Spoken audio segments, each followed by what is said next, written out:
العالمين والصلاة والسلام على سيدنا محمد وآله وصحبه أجمعين.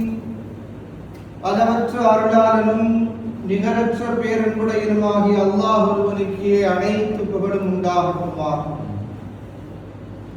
இருளக தூதர் கருணை நாயகம் காருண்ய நபிகள் நாயகம் ஸல்லல்லாஹு அலைஹி வஸல்லம் அவர்கள் மீதும் அவர்களுடைய அடிச்சுவடுகளை அப்படியே பின்பற்றிய சத்திய சஹாபாக்களின் மீதும் குறிப்பாக அல்லாஹ்வுடைய அடியார்களாக அமர்ந்திருக்கக்கூடிய நம்மின் மீதும் அல்லாஹ்வுடைய வற்றா கிருபை என்றென்றும் குன்று நிலவட்டுமாக.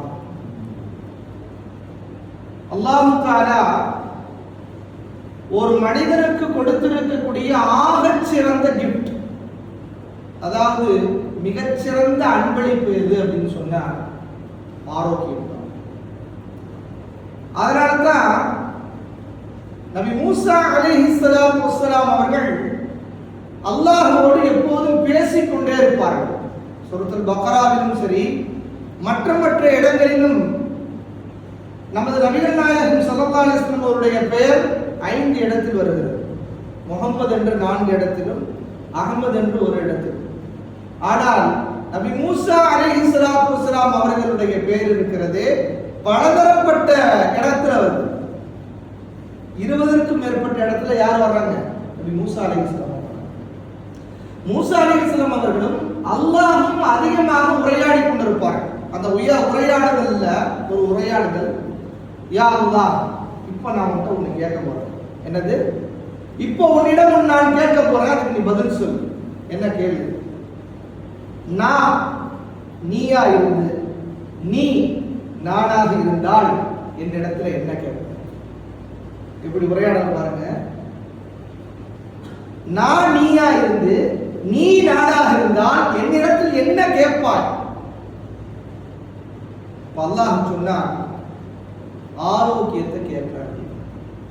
அல்லாஹ் எதை கேட்பானா? ஆரோக்கியத்தை. நீ நானாக இருந்து நான் நீயாக இருந்தா உன்னிடத்துல நான் என்ன கேட்பேன்? ஆரோக்கியத்தை கேட்பேன். அப்ப அல்லாஹ் தேர்ந்தெடுத்திருக்கக்கூடிய மிகப்பெரிய ஒரு விஷயம் என்ன அப்படின்னு சொன்னா ஆரோக்கியம் தான்.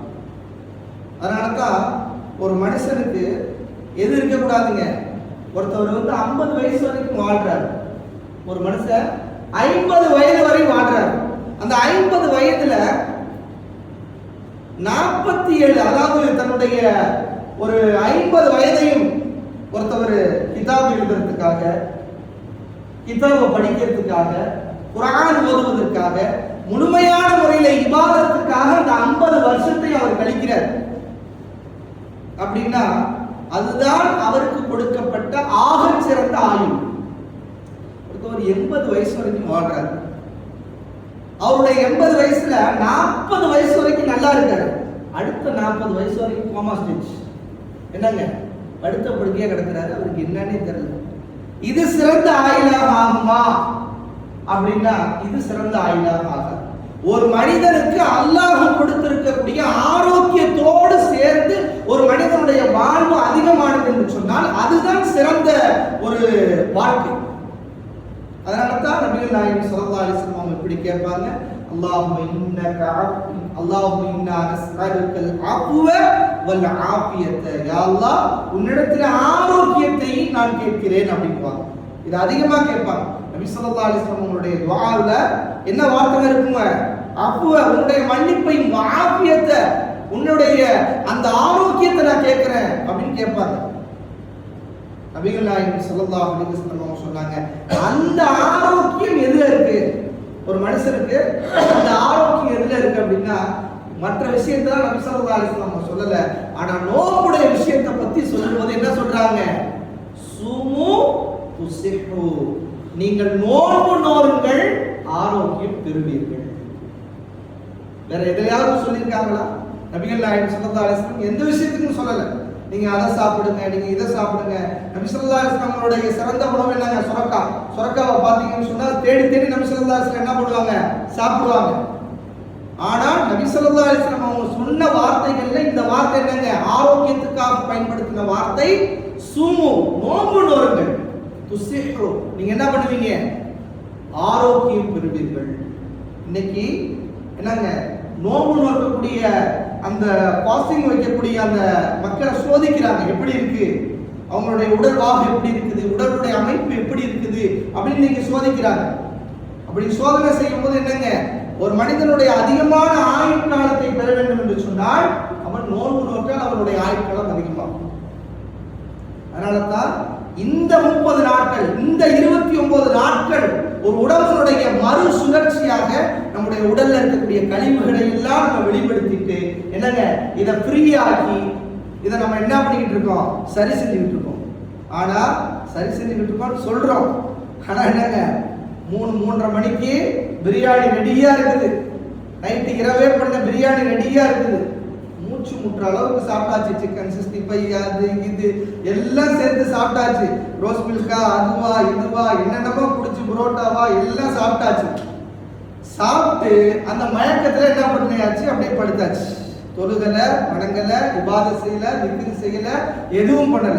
அங்கிட்டு 6:30 மணி ஆகணும், 6:27 ஆயிடுச்சா எந்திரி அப்படின்னு சொல்லி என்ன பண்ணிடுறோம், அப்பதான் எந்திரிக்கிறோம். என்னங்க அப்பதான் சூர் ஊதப்படுது. அப்பதான் என்னங்க சூர் ஊதப்பட்டோடனே டக்குனு வீட்டுக்காரமா என்ன எந்திரியா அப்படின்னு என்னங்க எந்திரிக்கிறோம். எந்திரிச்ச உடனே என்ன பண்றோம், இங்க இருக்குது அது இருக்கா எல்லாம் இருக்கா எல்லாத்தையும் இது பண்ணி முன்னாடி கொண்டு வரோம். எல்லாத்தையும் கொண்டு வந்துருவோம். கடல் பாசில இருந்து அதுல இருந்து இதுல இருந்து கஞ்சில இருந்து என்னங்க எல்லா பொருளும் வந்துடும், எல்லாத்தையும் சாப்பிட்டுருவோம். இது நோன்பு இல்லை. நபி ஸல்லல்லாஹு அலைஹி வஸல்லம் சொன்னாங்க, சஹருடைய நேரத்துல நீங்க சாப்பிடக்கூடிய உணவு இருக்குதே அது பரக்கத்தான உணவு, கொஞ்சம் சாப்பிடுங்க. என்னங்க பரக்கத்துன்னு சொன்னாங்க. பரக்கத்துக்காக என்ன பண்ணுங்க, சாப்பிடுங்க. சிலவங்க இருப்பாங்க, அல்லாஹ்வுக்காக நான் நோன்பு வைக்கிறேன், என்னங்க அல்லாஹ்வுக்காக நான் நோன்பு வைக்கிறேன், சஹர கூட நான் சாப்பிட மாட்டேன், என்னங்க சஹர கூட நான் சாப்பிட மாட்டேன், அப்படியே அல்லாஹ் அப்படியே வைக்க கூடாது.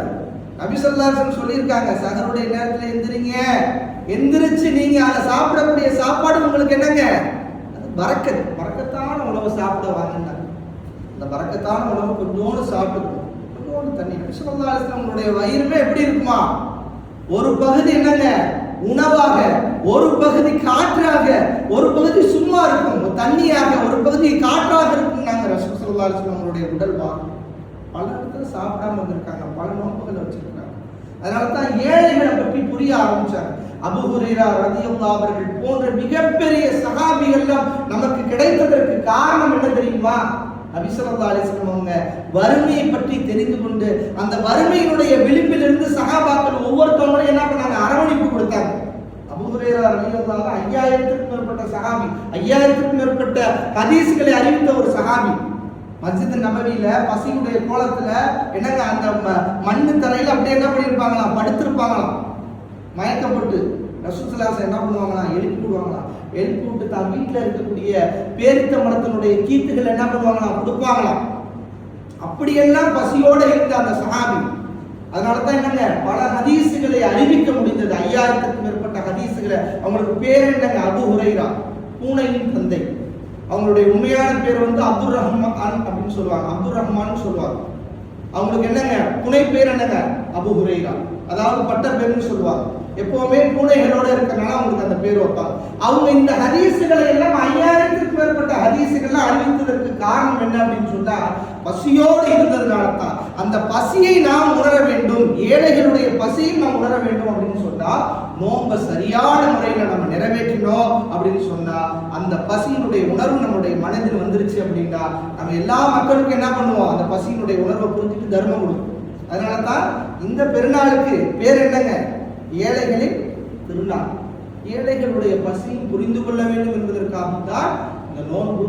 அந்த நோன்பை சரியாக வைக்கக்கூடிய பாக்கியத்தையும் இந்த நோன்பின் மூலமாக ஆரோக்கியத்தையும் வல்ல ரஹ்மான் நமக்கு தருவானாக.